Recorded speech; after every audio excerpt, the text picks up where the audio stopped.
All right, so Country Jammin' coming to you again from CMAFest 2026 here at Music City Center, and we have AngieK with us. That's How right. are you doing? I'm at CMAFest. Hard to complain. Yes. So much fun over here. Is this the first time you played CMAFest? No, this is like my 5th year, I want to say. Awesome. Yeah.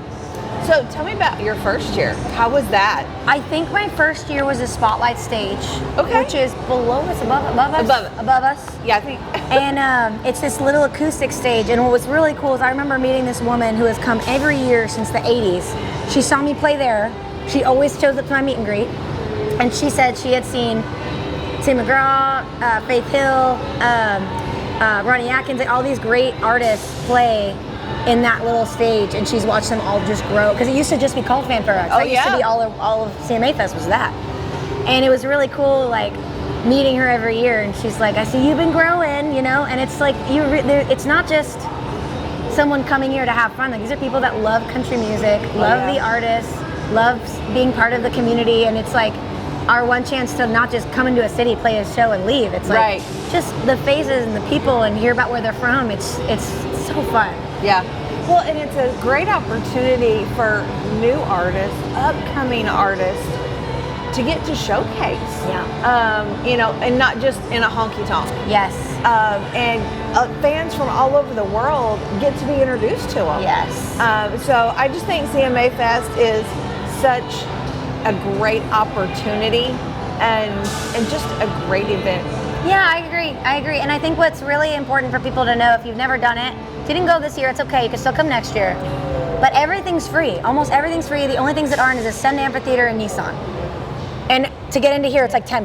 Yeah. But like, all of these stages, everything's free. Yeah. And the craziest part is all the sponsors that pay for the stages and the artists, all that, all the money from this festival goes to support music education for kids, which, like, man, I say this all the time, but like, music saved me. Like, I was a kid that when I moved to the United States as a kid, I kind of lost myself a little bit, and having a place to play music it made me feel so validated, and like people could be quiet and listen, and I could say something.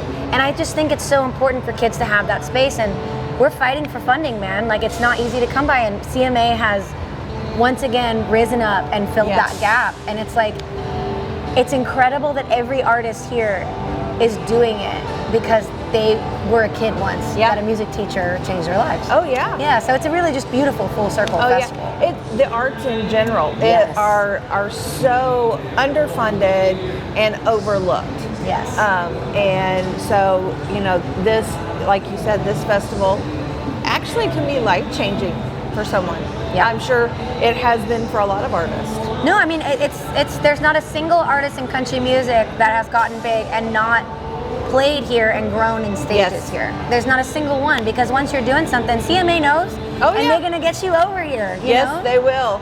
I tell everybody there's kind of tiers to the stages, and you can watch an artist move grow from stage to stage. It's really cool, yeah. So I've done that several years. I'll like, okay, they were here last year. Oh, we moved up a stage. And so it's really cool to watch the artist grow. Yeah, it is really cool. So what actually got you started in music? I begged my mom for my first guitar. I was probably, I don't know, 10 years old, 11 years old. And this company was going out of sale, and there was like a $50 Squire guitar in there, acoustic guitar. And I had 4 sisters, so it was a lot of mouths to feed. And I just kind of begged and begged. Finally, she bought me the guitar. And I remember just turning off the TV and making everybody listen to a song I wrote, you know, like I was so annoying. But like, I just loved crafting and writing, and I would love to say that I just was an artist from a child's age, but I think the truth is I felt like I had a hard time figuring out where I fit.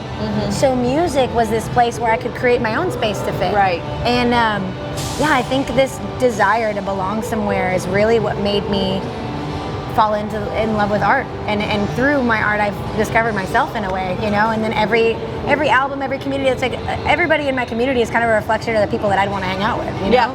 So it's been really fun building this for, gosh, I've been doing this full time 10 years now. Okay. Yeah. So what has this first part of 2026 looked like for you, and then what's the second half looking like for you? Well, I end the year really on the Brooks and Dunn tour. Oh wow! So I think it's impossible to all I'm doing is working my way up, you know. But yeah, no, this has been a big highlight. I've been looking forward to this for a long time.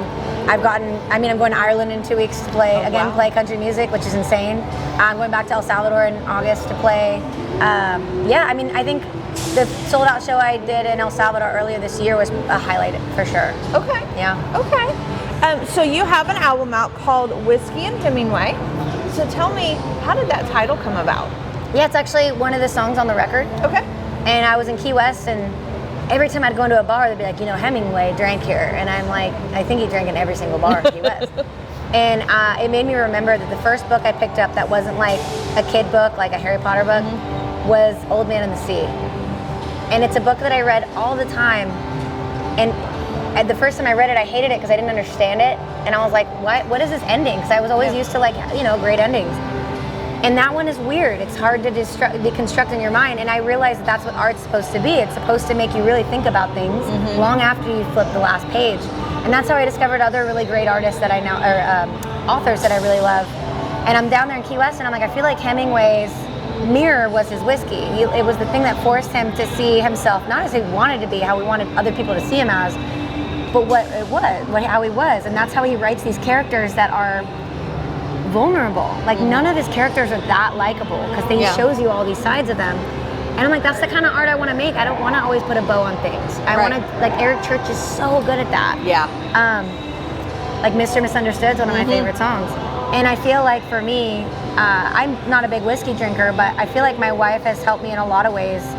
She doesn't let me get away with stuff, like if I'm being narcissistic or like if I'm being a little OCD or whatever it is, she kind of calls me out and like, hey, this isn't that big of a problem. Like you need to zone out a little bit. And it's like, that forces me to be like, well, why? Why do I need this to be perfect so badly? Yeah. And I could just wipe it away and write songs about how great I am or how great everything is and how in love we are. And it's like, no, I want to write the stuff that, how do I get through this? And it's not always a perfect on the other side moment. Right. Yeah, and so I just thought it was a perfect full album title.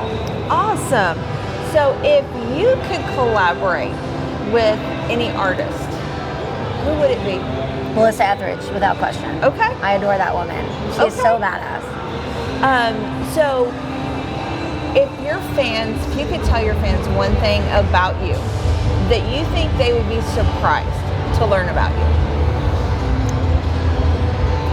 Well, I have this solid percentage of fans that know me because of Disney. Okay. But if you know me from country, you probably don't know this. But if you go down to Walt Disney World and you watch the fireworks show, that's my song that sings behind the fireworks show. It's called Happily Ever After. Yeah. That's awesome. Yeah, so that's probably, if you know me from country music, you might not know that I also happen to sing that song. Yeah. That is awesome. So look in the camera there, let the fans know where they can find you, where they can stream your music, and what's your next show that they can... I'm actually playing tonight at Plaza Mariachi. It's going to be fun. And then I'm going to Ireland. Brooks and Dunn tour, man. I'm playing Moline, Illinois, Kansas City, and Oklahoma City. So come early because I'm playing first, and it's gonna be a party. So where can the fans find you and stream your music? I'm just AngieK on all streaming platforms, like just the letter K. And you can find me official AngieK on all socials, and officialangieK.com is literally my website. So easy. So awesome.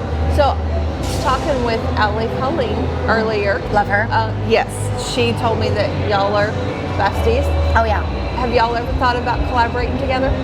We probably will. What's hard is usually when all the people that I'm really close with, I rarely write with them, and it'll be like, well, I'll look at each other and be like, why would we never write together? And I think there's like this little bit of a separation because people that are really close, you're there for each other in an industry way for sure, but like when me and Ali get together, we don't really talk about music. Like we just cut up, Same with my friend Andrea Vasquez. But so we will eventually find a song and it'll be great, but it'll happen organically in the way it's meant to be. But The thing is, for us, it would have to be a little tongue-in-cheek, funny, rocker. I mean, there's a lot of requirements. So if you guys come across a song we need to do, send it to us. Her outlaw country style. Oh yeah. We talked about that. We talked about her outlaw country style. She's going to join me on the Brooks tour for Oklahoma City. Oh, that'll be cool. Because she told me when she did Jelly Roll, that was the only city randomly that didn't take their lights out for Only Oklahoma, which is one of my favorite songs of hers. Whenever we play together, I make her play it because I love doing the harmony on that song. So I'm like, we're going to do it again, and I'm going to tell everybody to take their phones out. And we're going to have a do-over on Oklahoma City because that's our hometown. So, oh, well, that'll be cool. It is going to be really cool. So y'all go follow AngieK and follow her tour schedule, and y'all come out and see her, and we will keep you updated here at Country Jammin' with all things that you have coming up. I love it. All right, well, thank you for coming and spending some time with us, and hopefully we'll get to talk again soon. That sounds great. Well, thank you guys very much for supporting indie artists and having me on your show. All right, well, thank you so much. We appreciate it. Yeah.